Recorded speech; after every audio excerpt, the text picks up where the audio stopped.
My grandpa told me this story when I was younger. He called it the HappyTrails story and swore every word was true. I have no reason not to believe him. After all, he was always a stern man who hated fibbing folk, as he put it. He grew up in northern Minnesota and lived his entire life in a house at the outskirts of a 26-acre forest. When he was a young boy, he went hunting with his father one chilly November evening. They'd set out in morning, but hadn't come across a single sign of life yet. While resting against a tree trunk, Grandpa finally saw a white-tailed buck wander into the nearby clearing, probably looking for a mate since the does were going into heat this time of year. His father saw it too and crept up to Grandpa, motioning for him to crouch down and ready his rifle. Grandpa carefully sighted his Winchester, and after a few deep breaths to steady his aim, pulled the trigger. The bullet hit its mark in the side of the deer near the liver. It jumped and ran off. Ideally, they would have waited longer before tracking, but wanted to get back before dark. The snow had been melting and lay in uneven patches. They used bright orange tape to mark any spots where blood was found. Dry leaves, dirty snow, tree sides and bushes. After what seemed like miles of walking, the trail suddenly ended. It isn't unheard of for a wounded deer to stop bleeding, so they kept searching. Eventually, Grandpa climbed a hill and saw a slumped form at the bottom of the other side, heaving in labored breaths. But as he walked down, his father held out an arm to stop him. They both noticed it at once, a glinting flash of red not far from the dying buck. It turned out to be a second trail of blood. This one was much thicker and more regular, going in a north-south direction as far as they could see, unconnected to Grandpa's prey. They left the deer for now and followed the new trail north without need of markers. It kept going and going, weaving through trees, sometimes seeming to pace in confused circles, yet never flanked by any discernible prints. The sun was going down when the wind picked up, biting at their faces. Grandpa said the wind howled wrong, but wouldn't elaborate on what that meant. They just kept walking, losing track of time, wondering what could bleed so much and for so long. At last, the drops led them to another clearing and ended at a deep hole in the ground. The stench of decay filled the air as they approached. The hole was a perfect square about 3 feet on each side, going straight down into the dark earth farther than they could see. This close, the smell was so foul they had to cover their noses. Adding to the mystery, the direction of blood spatter indicated that whatever was bleeding had come running from the hole, not gone into it. Grandpa wanted to retrace their steps and explore the trail in the opposite direction, but it was getting dark and they had to go home. Nothing more ever came of it. Even back then, I got the impression he wasn't telling the whole story. "Grandpa, why is the story called Happy Trails?" I would always ask. And he would always answer, "Let it be enough that we were happy never to find anything like it again." Flash forward half a century. When Grandpa passed, I got the house as inheritance and moved in with my wife. It's a wonderfully restored home now, and the scenery is breathtaking. I don't hunt on the property like he did. My hunting experience is pretty much limited to going out as a teenager, firing at random trees with a 12 gauge, and watching dead birds fall to the ground. Anyway, we got a light snowfall recently. Last night, it was very cold and windy. Around 9:30, my wife had just tucked in our 4-year-old when we hear a loud crash at the back deck and see that something has triggered the motion light. I go out to investigate. It's only a couple of empty garden pots knocked over by the wind. But at the edge of the light, I notice something in our backyard. There's a few dark spots in the snow, right where the lawn meets the woods. This morning, I confirmed they're red. Nothing too bizarre, I guess. It just reminded me of Grandpa's story. All the same, it kind of creeps me out, and I'm not sure I want to find out if it's the start or end of an actual trail. Never got around to checking that blood or whatever it was. My curiosity was getting the better of me, but another snowfall last night erased any hopes of picking up the trail, and I was ready to forget about it all. But today we went into town for groceries and other errands. Gone maybe 4 hours. When we get back, there's another series of red drops coming from the woods. No prints. Very scattered, except this time they go into our backyard and practically right up to the side of the house. I doubt this has anything to do with recent events, but for what it's worth. A few hours ago, I was at my friend Tom's house, returning a snowmobile caddy I borrowed, and told him about the blood. Just mentioned it in passing and tried not to make a big deal about it. But he instantly latched onto the idea of some mysterious creature stalking me. I rolled my eyes. This particular friend is into the paranormal, ghost hunting, UFOs and all that. The reason Tom was so excited, though, is because he'd actually found some weird footprints on his property recently, near some abandoned farm buildings. They're big, but very shallow, even over deep patches of soft snow. About a foot long, as wide as a hand from fingertip to wrist, at the top, narrowing down to a couple inches at the bottom, and each one spaced maybe 5 feet apart. Some of them show what looks like a big toe with a claw. They go in a single straight line, lacking any left foot, right foot pairing. Tom shot some video of these tracks, which he played back for me. Not much to see. Just him and one of his friends I don't know, eagerly pointing out all the unusual features of the prints. Here's a short clip from that video.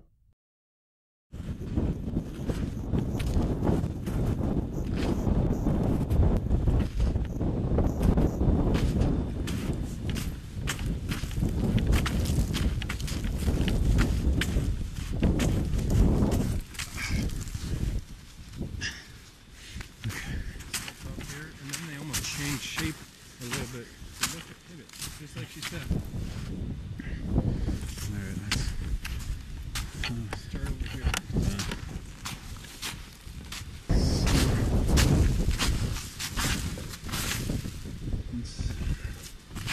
That's the first one.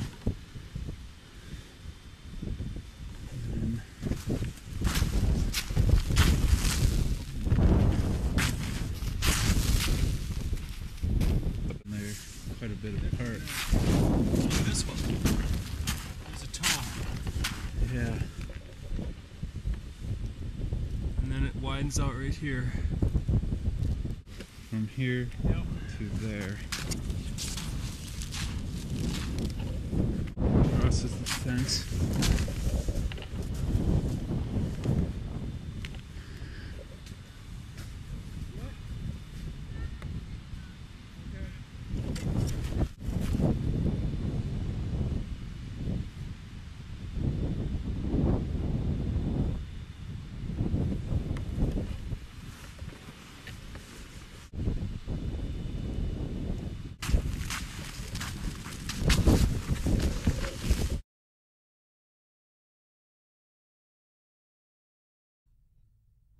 As I'm watching this, Tom informs me that he's come up with a name for whatever creature made them.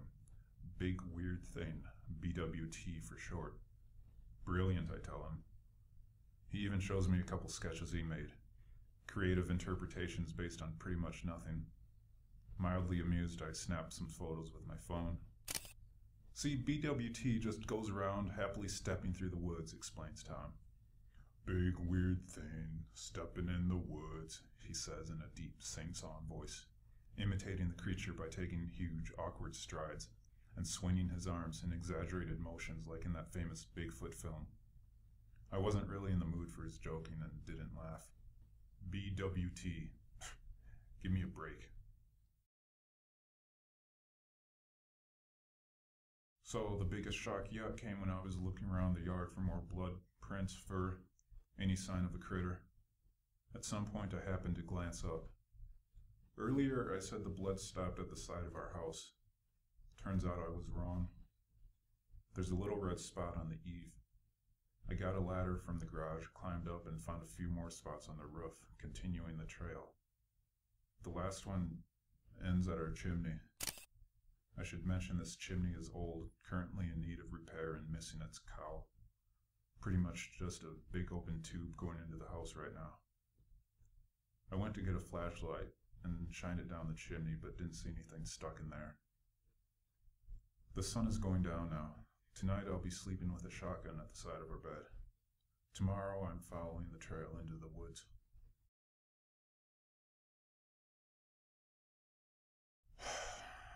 Feeling confused and helpless. Called into work this morning to let them know I may be late. I wanted to check out the blood as early as possible. Took the shotgun with me just in case. It was pretty sporadic, only a few drops every few yards, and I couldn't tell direction from the spatter or anything like that. Not like the nearly solid line my grandpa described. Still, thanks to the snow, it wasn't too hard to follow. I zigzagged through trees, slogged my way over some low hills, and eventually traced it to a meadow about a mile from the house. The wind had died down by now, and this intense silence took its place, the kind you only get in a snow-capped forest. The blood gradually tapered off. No animal, no hole, nothing. Can't decide if that's reassuring or disappointing. Just to be sure, I walked around some more. There's a little stream that runs parallel to the tree line on the far side of the meadow, and from the bank, something caught my eye. It looked metallic, reflecting the sun's rays. I crossed the meadow and hopped over the stream. The wind suddenly picked up again, blowing in spurts, and I had to carefully balance myself at the bank's edge. The shiny thing was partially buried in snow. When I dug it out, it wasn't the cold that made me freeze. The confusion was paralyzing. The gears in my head were desperately turning to no avail. Finally, I jumped up and ran in a blind panic back to the house. I nearly tore down my son's door, bursting into his room. But when I saw him playing safe and sound, I let out a sigh of relief I must have been holding the entire sprint. Cold comfort, though, because now it means I'm faced with an impossible situation. Keep in mind he's always watched, never goes into the woods alone. The thing I dug out of the snow was one of my son's toy trucks. I still wasn't convinced we were in danger. Danger of what, after all? I accepted the fact that I couldn't explain my son's truck or the blood, while convincing myself there was a sane, harmless explanation I hadn't thought of yet. Things had been quiet lately, until last night. I think I saw it. It was almost midnight, and my wife and son were sleeping. I was about to go to bed myself when there was another crash at the back deck. The motion light flared up. It was those garden pots again. I felt uneasy, though. Didn't think there had been much wind that night. I lost track of time standing behind the sliding glass door, watching my backyard. No movement. I scanned back and forth, squinting my eyes to look past the farthest trees in the light's periphery. Nothing but familiar forms, shadows, and suddenly there it was, something that didn't belong. A hazy black oblong shape near the treetops, almost like a giant kidney bean, supported on what looked like a thin, curvy stalk. Against the trees it was too well camouflaged to really stand out on its own, until it began moving, right as the light shut back off. In those few seconds I could make out a clear left to right bobbing motion, like something lumbering through the trees. The return to blackness was torture. I wanted to step outside, trigger the motion light again, but found myself frozen. Not necessarily with fear, but with awestruck wonder, as if I had just witnessed something darkly magical. It's hard to describe. More anxious waiting. It was cold in front of the glass, but I could feel sweat on my forehead. I wasn't sure what to do until a soft crunching of snow came from somewhere in the backyard. I hoped whatever it was would activate the light, but the crunches veered around the deck to the side of the house.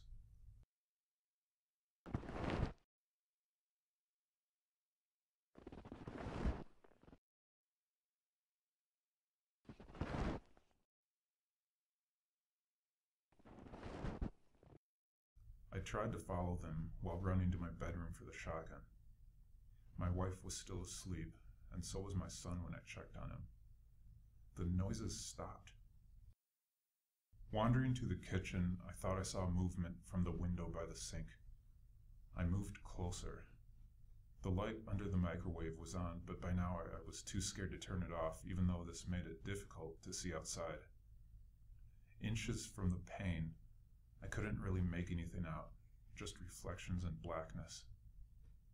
My breathing fogged the glass, so I wiped it away to see better. But the fogging breath kept coming. It was on the other side of the window. I just about lost it and raced around the house shutting blinds. After several minutes, there was a thump on the roof, then more silence. I turned on more lights, but didn't want to wake my family, and made as little noise as possible. Everything was dead quiet, except for the thudding of my own heart.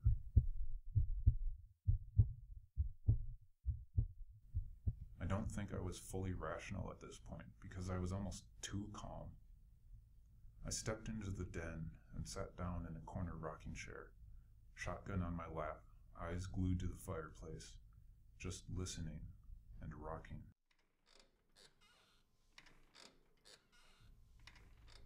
The squeak of the chair became hypnotic. I don't remember falling asleep.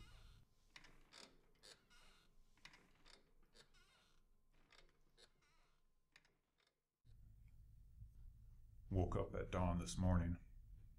When I stepped outside, there was more blood. Another trail from roof to ground and into the trees, and another impossible situation because there are no footprints in the snow. A weird coppery, musky odor was hanging in the air. I ran through the woods following the blood, found that it got much thicker, and ended in the same meadow by the stream, but not in the same way. I realized the brain is a natural pattern seeker, will try to make order from chaos. Elephants in the clouds, faces on burnt toast, that sort of thing. But this has to be deliberate, made for me to see, and with unknown intentions. Judge for yourself.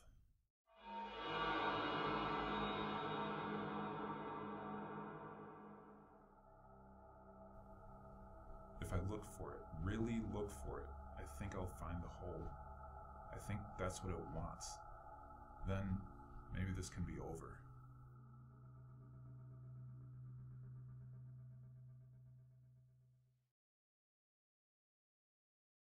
I'm not doing too well. I think I lost a friend and maybe even my family. For reasons I'd rather not get into right now, my wife and I are on a break. She's staying at her mother's with our son. At least I know they'll be safe there. 2 weeks ago, I was taking a long walk through an area of woods I don't usually visit. I needed to gather my thoughts. I hadn't experienced anything unusual recently. No blood, no late-night visitors at my window or on the roof, thank God. Still, the idea of the hole in Grandpa's story was troubling me. If I'd seen the blood more or less as he described, I was certain I'd find the hole too. More than that, I wanted to find it. I suppose that's natural. If you dread what you feel is inevitable, best get it out of the way sooner rather than later. But why him, and now me? The connection, if there is one, still escapes me. Enjoying the warmer weather, I paused to take in the view. Deep in a thicket at the edge of a hill, a twisted little red tree caught my attention. Its rusty bark made it stand out from the neighboring trees, and I left the path for a better look. The gnarled branches would probably look menacing at night, but in the morning sun they had a certain beauty. A ways behind this tree, on the hillside, I saw more of them, and almost felt as if the bony red limbs were beckoning me forward. I was cautiously making my way down the slope when I noticed something unnatural sticking out of the ground. I got a little closer, grabbing trunks and branches for support. It looked like the top of a buried chimney. My stomach took an instinctual dive even before I saw the red drops.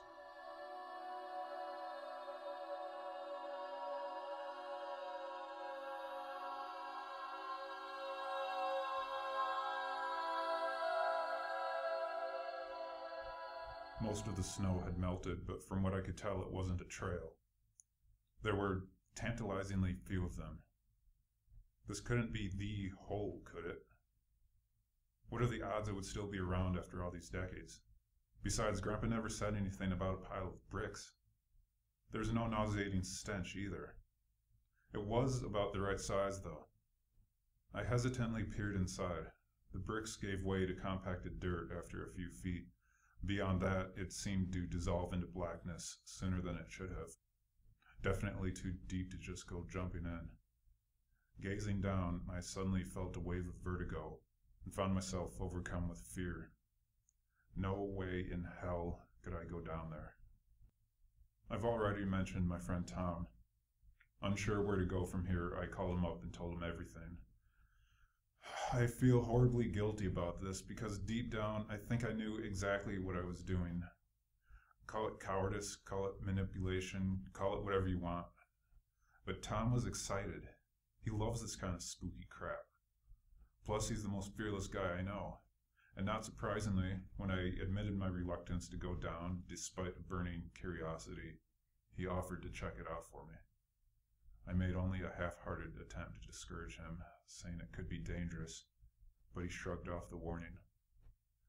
So we agreed on a plan and a date. He had some free time on Saturday and would come with me to the site. He'd bring his own rope, a flashlight, and if it could be arranged, his friend with a camcorder who had shot the snowprints footage. As it turns out, his friend wasn't able to make it, but Tom didn't seem to mind. He assured me this was just a scouting mission, and once he had a better idea of what was down there, the two of them could return later with more equipment. We parked my truck as close to the trail as possible before venturing off on foot. It took only a few minutes to reach the little red trees on the slope. When we got there, Tom uncoiled a spool of knotted rope at least 40 feet long and tied a large rock to one end. He dropped it into the darkness, and finally we heard a distant thud, signaling bottom. Tom pulled up the slack and tied the other end securely to the nearest tree. We estimated the depth of the hole to be about 25 feet. I asked him again if he was sure about this. He flashed me a nervous smile and muttered, "No problem." Tom's a pretty skinny guy, but surprisingly strong, and a good climber. I took this picture as he entered the hole. On the way down, he paused briefly to snap a photo of his own. Then the dark swallowed him. It didn't take long for Tom to reach the bottom. If there was anything worth exploring, the plan was for him to call me and describe everything he saw in real time.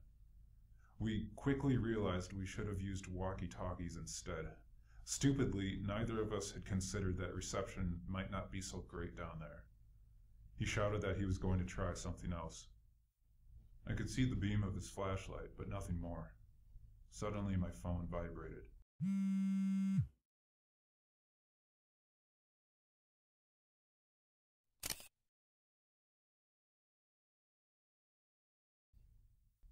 Cumbersome, but better than nothing. I'm not sure why those black bars showed up. They're in a couple of those other photos too. I slid open my phone and tapped to reply.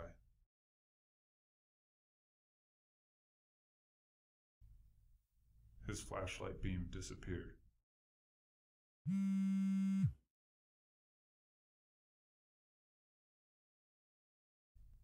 This came as a surprise, so it wasn't just a shaft going nowhere. I wasn't aware there were any mines in the area.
I thought back to Grandpa's story, wondering how much he'd left out.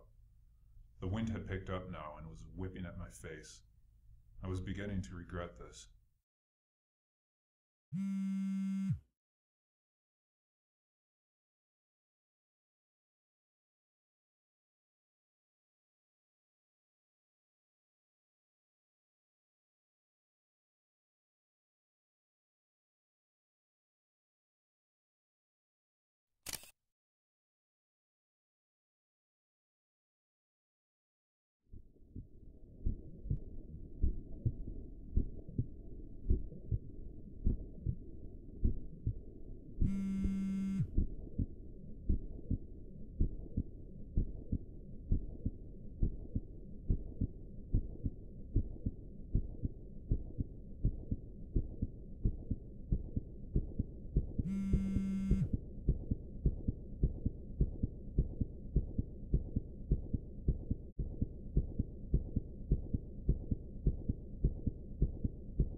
A couple minutes after this bizarre exchange, the rope tightened as Tom began his ascent.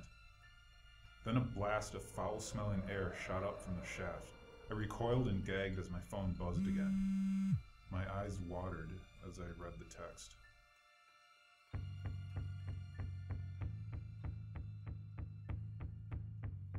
The rope was fully taut.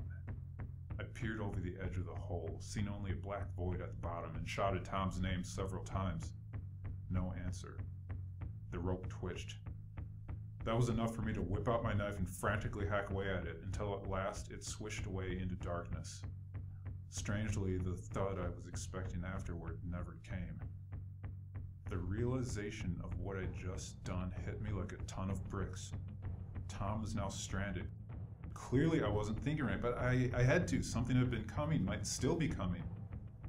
I stood helplessly over the hole, rigid, but nothing came. I blinked and rubbed my eyes as sanity crept back. What was left of the rope wasn't long enough to reach the bottom, but Tom had brought lots of extra. I ran to the truck to fetch it. On my way there and back again, my phone buzzed almost non-stop. I did not read these texts until much later.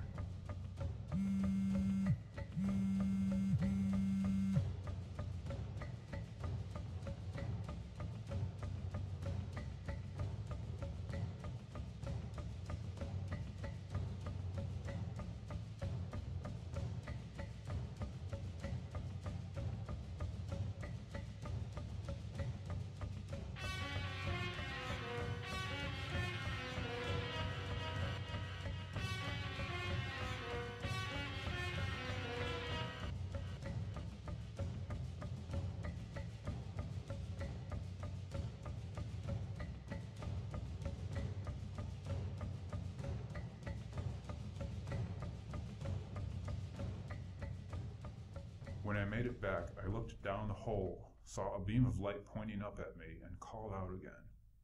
"Hurry," came back Tom's voice.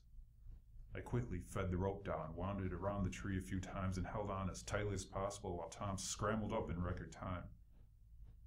When he emerged, he was covered in sweat and grime, and had this wild look in his eyes. I could smell him too. That distinct, coppery, musky odor I mentioned earlier wafted from his clothes. We ran back to the truck and took off. Neither of us said a word as we drove home.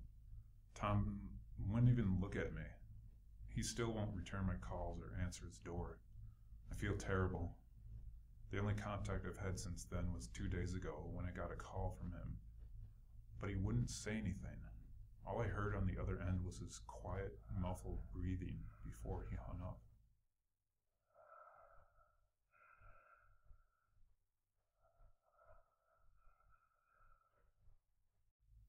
Maybe he wanted to talk, but couldn't find the right words. I'm not sure what happened out there. I don't fully know what Tom saw in the mine. Good. I never want to find out. I'm washing my hands of this mess, and I don't care if it means having to move. Not even sure that will be enough, though. Not 5 minutes ago, while I was still writing this, my wife called to check in. They're doing okay, but my son is upset about being cooped up inside so much. And his favorite toy truck has gone missing. The same one I found buried under snow in the meadow. My wife sounded confused when I demanded to know if her mother has a fireplace. She answered yes, but it's electric, no chimney. I hope they find the truck.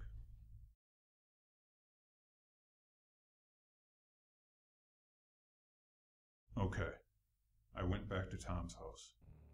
Not in search of answers. As I said, I don't even want to know what happened down there. But to explain my side of the story and apologize for getting him involved. It would be my final act before moving on, even if he wasn't interested in hearing it. As expected, no one came to the door when I knocked. I didn't give up. The knocking turned to pounding, and when that didn't work, I went around to the side of his house, tapping on the kitchen window. I didn't see anyone inside. His bedroom window was at the end of the house on the same side, so I tried that next. The lights were off, and I had to lean in close, cupping my hands over my forehead to block out the sun. And when my eyes adjusted, I saw my friend for the first time in 2 weeks. He was sitting at the edge of his bed, staring at the floor. I tapped on the glass, and he turned to look. When our eyes met, his vacant face didn't change at all. He simply stood up, gestured toward the front of the house, and started walking down the hall. I ran back to the front porch. Tom opened the door just a crack, denying me a good look at him. But I could tell he hadn't been shaving, and heavy bags hung beneath his eyes. Our conversation was brief. I told him why I'd cut the rope, how I was sorry for everything, and asked if he was going to be all right. His response was subdued, to say the least. He nodded, said he needed some time to himself, and thanked me, even managing a meager smile. The door started to close. Wait! I think I actually stuck my foot in the doorway. Please, Tom, let me know if there's anything I can do. Really, if you just want to talk, I'll listen. I think it'll help. I know last time you didn't know what to say, but just give it some time. And he interrupted me. Last time? What do you mean? Last time you called me about a week ago. Don't you remember? The strangest expression swept over his face. I couldn't tell if it was intense confusion or dawning horror. Maybe both. I dropped my phone when I was climbing out, he said. Then he quietly shut the door and turned the deadbolt. I was left standing on his porch, pretty sure my own face now wore the same expression.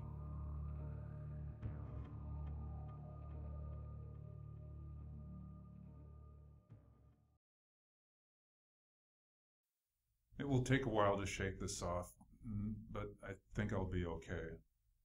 Tom, not so much. I fear for him. As I backed out of his driveway, I saw something I hadn't noticed pulling in, something I wish I'd never seen. Staining the fresh snow was a long, steady, crimson trail behind the house. It snaked its way through Tom's backyard and disappeared into the dark woods beyond, daring me to follow. I drove away and never looked back.